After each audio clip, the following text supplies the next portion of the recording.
BTS, K-팝에 화두를 던지다 정덕현이 K-컬처 톡파보기 5. 아이돌에서 아티스트로 따로 또 같이 천천히 오래도록 개인 활동으로 숨 고르기, 지속 가능한 활동 위한 선택으로 봐야 지난해 9월 20일 현지 시간 UN 총회에 청년 세대 대표로 참석한 방탄소년단 BTS 이 각국 정상들이 연설하는 UN 총회장을 누비며 유쾌한 화합의 무대를 선사했다. 사진, 빅히트 뮤직. 최근 방탄소년단 BTS 이 단체 활동 중단을 선언했다. 물론 잠정적인 것이고 솔로 활동을 본격화하겠다는 뜻이 담겼지만 이 선언은 곱씹어볼 부분이 적지 않다. 이것은 K-팝이 지금껏 달려왔던 길과 앞으로 나아가야 할 길에 대한 새로운 비전처럼 보이기 때문이다. You can call me artist. You can call me idol. 아님 어떤 다른 뭐라 해도 I don't care. I'm proud of it. 난 자유롭네. No more irony. 나는 항상 나였기에. 손가락질해. 나는 전혀 신경 쓰지 않네. 2018년 방탄소년단이 부른 아이델에는 이들이 가진 자신감이 넘쳐난다. 아티스트로 부르건 아이돌로 부르건 상관없고 자신들은 자유로우며 심지어 아티스트와 아이돌은 상충하는 자이러니도 아니라는 내용이 담겨 있다. 방탄소년단은 실로 이 아이러니 같고 불가능해 보이는 아이돌이면서 아티스트인 길을 걸어왔다. 즉 빅히트 엔터테인먼트, 현하이브 라는 기획사에서 연습생 과정을 거치는 전형적인 K-팝 아이돌의 행보를 따랐지만 자기 목소리를 가사나 곡에 적극적으로 표현하면서 세상에 메시지를 던지는 아티스트의 면면들이 더해졌다. 유튜브 같은 글로벌 플랫폼을 통한 소통이 글로벌 팬덤 자미, DRMY를 탄생시킨 것처럼 보이지만 실상은 이들이 가진 아티스트적인 면들, 즉 메시지가 전 세계에서 같은 고민을 하는 이들을 아미로 끌어모은 것이었다. 누군가에 의해 규정되고 강요되는 나가 아니라 그 무엇이든 스스로 선택하는 나에 대한 화두가 그것이다. 이 화두는 방탄소년단이 아이델에서 자신을 아이돌이라 부르건 아티스트라 부르건 상관 않겠다는 메시지와도 맞닿아 있다. 그들만의 메시지로 글로벌 팝스타 반열에 올라. 그런데 그 후로 불과 4년이 흐른 뒤 방탄소년단은 갑자기 단체 활동 중단을 선언했다. 6월 14일 공식 유튜브 채널에 찐 방탄회식 영상에서 리더 RM은 이런 이야기를 꺼냈다.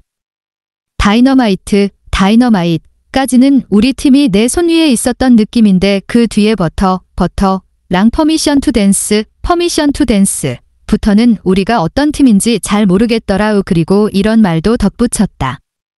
어떤 이야기를 하고 어떤 메시지를 던지느냐가 중요하고 살아가는 의미인데 그런 게 없어졌다. 그러면서 이들은 여러 차례 기계적이라는 표현을 써가며 답답한 심경을 토로했다. 2018년의 자신감과 2022년의 답답함 사이 이들에게는 무슨 일이 벌어졌던 것일까? 첫째, 이들의 위상 변화다. 2018년만 해도 이 소년들이 일으키는 엄청난 열풍이 아미 같은 특정 마니아 팬덤에 의한 것처럼 치부되곤 했었다. 하지만 매해 위상이 급부상하면서 방탄소년단은 굳이 K-팝 아이돌이라 지칭될 필요가 없는 세계적인 팝스타 반열에 올랐다. RM이 거론한 다이너마이트가 국내 최초로 빌보드 핫100분 1위에 올랐고 그 후에 나온 버터로 1위를 재탈환했다. 하지만 이들 곡은 모두가 좋아할 만한 대중성을 가진 심지어 가사도 모두 영어다 곡들이었지만 방탄소년단 특유의 색깔이나 메시지가 강한 곡이라고 보긴 어려웠다. 국내는 물론이고 글로벌하게 흡수될 수 있는 보편적인 인기를 위한 선택들이 그 곡들에 담겨 있었기 때문이다. 아이러니한 일이지만 글로벌 인기가 높아질수록 이들의 색깔이나 메시지는 흐려진 셈이었다. 2018년 아이돌이라며 편견 어린 시선을 던지던 시절에도 스스로 아티스트라는 자존감을 잃지 않았던 방탄소년단은 명실공히 글로벌 팝스타로 최고 위치에 올랐지만 아티스트의 길에서 멀어져 아이돌이 돼가고 있었다. 흥미로운 건 방탄소년단이 단체 활동 중단을 선언하면서 K-팝 아이돌 시스템에 대한 이야기도 꺼내놨다는 점이다. RM은 K-팝 아이돌 시스템 자체가 사람을 숙성하게 놔두지 않는다며 성장할 시간이 없다고 했다. 슈가 역시 가사가 할 말이 나오지 않았다며 벅지로 쥐어짜내고 있었다고 말했다. 물론 어찌 보면 K-팝 아이돌 중에서도 가장 성공한 그들이 이 시스템에 대해 거론하는 것이 부적절하게 비칠 수도 있다. 하지만 방탄소년단의 지적은 누구 탓을 하려는 것이 아니라 이 시스템이 가진 한계에 대한 진심이었다. 기획사들이 어린 나이에 연습생들을 트레이닝시켜 데뷔해 활동하는 K-팝 아이돌 시스템은 마치 1970년대 개발 시대의 압축 성장을 해낸 그 시스템과 유사하다. 아이돌 연습생이란 결국 경쟁에서 이겨내기 위한 압축적 성장통을 겪어야 하는 존재들이다. 그리고 이들은 실제 해외 시장에서도 통하는 빛나는 아이돌이 됐다. 이런 성공은 마치 개발 시대의 압축 성장 모델이 개발도상국에는 일종의 롤 모델이 되었던 것처럼 아시아권 대중문화 산업의 롤 모델처럼 지금껏 추구되고 있다. 하지만 이 압축 성장은 자연스럽게 탄생한 게 아니라 만들어낸 것이고 그것도 빨리 결과를 내는 것이었기 때문에 그만한 희생이 따를 수밖에 없다. 1980년대 벌어진 민주화 운동과 1997년 외환위기를 거치면서 요구됐던 경제적 민주화의 요구, 그리고 최근 들어 일어나고 있는 삶의 민주화에 대한 요구는 사실상 개발 시대가 강요했던 희생을 더는 반복하지 않으려는 한국 사회의 몸부림이다. 그 모델을 그대로 가져온 K-팝 아이돌 시스템도 성과를 내긴 했지만 치러야 할 대가들은 분명히 존재한다. 가혹한 연습생 시스템에 대한 비판이나 최대 7년 기간을 넘지 못하는 아이돌의 짧은 수명은 단적인 사례다. 또 K-팝 아이돌은 아티스트와는 거리가 먼 기획사가 만들어낸 상품이라는 해외의 비판도 있다. 방탄소년단은 이렇게 한계에 부딪힌 K-팝 아이돌 시스템에 대안을 던진 존재들이다. 그 대안은 다름 아닌 자티스트의 길이다.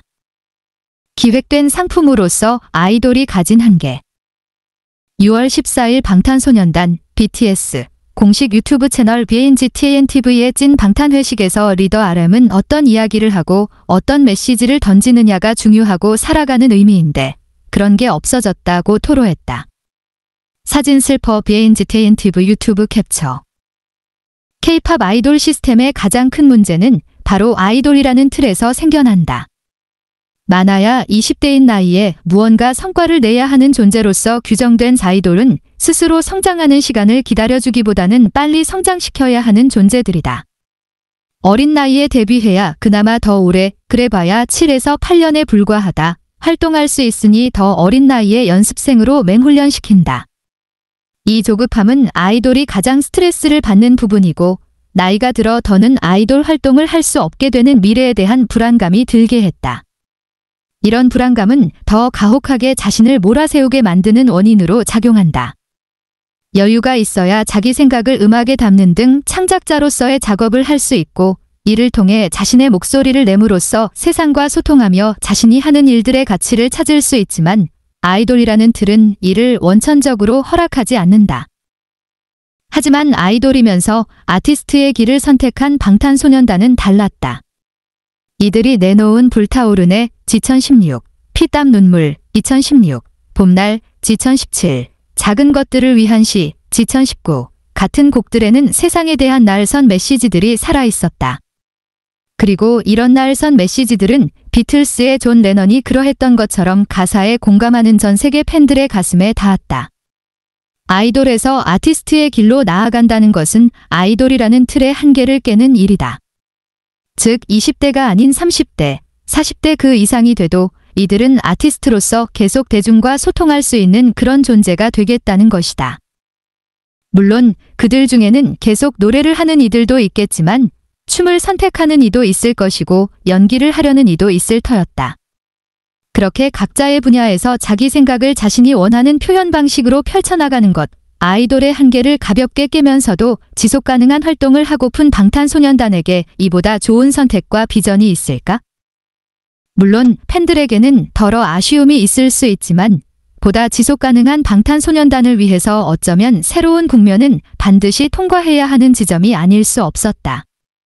그리고 이것은 방탄소년단이 그간 아티스트로서 자신들의 생각을 진솔하게 가사에 담아왔던 그 진정성 있는 팬들과의 소통을 위해서도 필요한 일이었다. 만일 이러한 한계에 봉착했음에도 불구하고 짐짓 아무런 문제가 없는 듯 활동을 계속 강행했다면 어땠을까? 아프면 아픈 대로 기쁘면 기쁜 대로 그것을 팬들과 나누며 그 과정에서 더 나은 세상을 위한 이야기들을 공유하면서 함께 성장해온 방탄소년단과 아미의 관계를 생각해보면 문제는 숨길 일이 아니라 오히려 드러내야 할 일이고 해법을 찾아야 하는 일이 맞다. 방전된 에너지 감정 재충전하는 시간 가질 듯. 또 아티스트의 관점으로 생각해보면 아이돌 그룹이라는 단체 활동은 여러모로 각자의 개성과 생각을 제한하는 면이 있는 게 사실이다.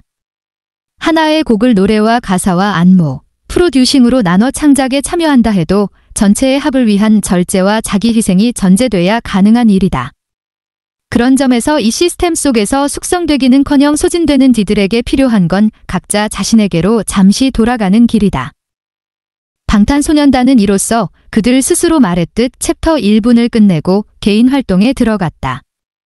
정국은 미국의 팝가수 찰리 푸스와 레프트 앤드 라이트를 컬래버했고 제이홉은 솔로곡 모어를 공개했다. 뷔는 유명 브랜드 셀린느의 크리에이티브 디텍터 에디 슬리먼에게 초청받아 프랑스 파리로 향했다.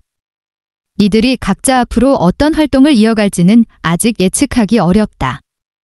하지만 개개인이 하고픈 분야에서 하는 개인 활동을 통해 저마다 방전된 에너지와 생각과 감정들을 다시금 충전해 나갈 것이라는 건 분명한 일이다. 또 개인 활동은 방탄소년단의 뜨거운 감자로 남아있는 병역 문제의 해법이 될 수도 있다. 개인 활동 기간을 통해 순차적으로 병역의 의무를 치를 수 있기 때문이다. 물론 최근 순수예술인, 스포츠인과 달리 대중예술인인 방탄소년단이 병역 혜택을 받지 못하는 것이 역차별이라는 이야기가 나오지만 현재 국내의 정서상 병역 관련 법규들은 그리 쉽게 바뀔 수 있는 사안이 아니다. 어쨌든 치러야 할 일이라면 이런 시기에 치르는 것이 현명한 선택일 수 있다. 중요한 건 방탄소년단이 지금껏 걸어온 길과 현재의 선택, 그리고 앞으로 걸어가는 길이 사실상 K-팝의 새로운 비전이 될 가능성이 높다는 점이다. K-팝 아이돌이라는 과거의 시스템에서 빠져나와 보다 지속가능하고 자기 색깔을 온전히 드러낼 수 있는 K-팝 아티스트라는 새로운 시스템이 대안처럼 제시되고 있다. 젊은 날 잠깐 반짝하고 사라지는 아이돌이 아니라 인생 전체를 두고 활동할 수 있는 아티스트의 길을 걸을 수 있는 시스템. 그래서 아이돌은 그 아티스트로 가는 길에 젊은 날 잠깐 했었던 어떤 선택 중 하나가 되는 그런 새로운 K-팝의 시스템이 요구되는 시점이다. 방탄소년단을 오래 하고 싶고 오래 하려면 내가 나로 남아있어야 한다. RM이 한 이 말은 이러한 시스템 변화를 추동하는 하나의 주춧돌 같은 이야기다. 그래서 방탄소년단의 개인 활동이 더욱 궁금해지고 향후 더 성숙해진 개개인들이 모여 내놓을 단체 활동에 대한 기대가 커진다. 그것은 다름 아닌 K-팝 시스템이 새로운 혁신을 만들어가는 과정이 될 테니 말이다. 그 시스템의 혁신 끝에는 이런 문구가 비전처럼 세워지지 않을까? 따로 또 같이 정덕현 대중문화평론가 BTS, K-팝 천천히 오래도록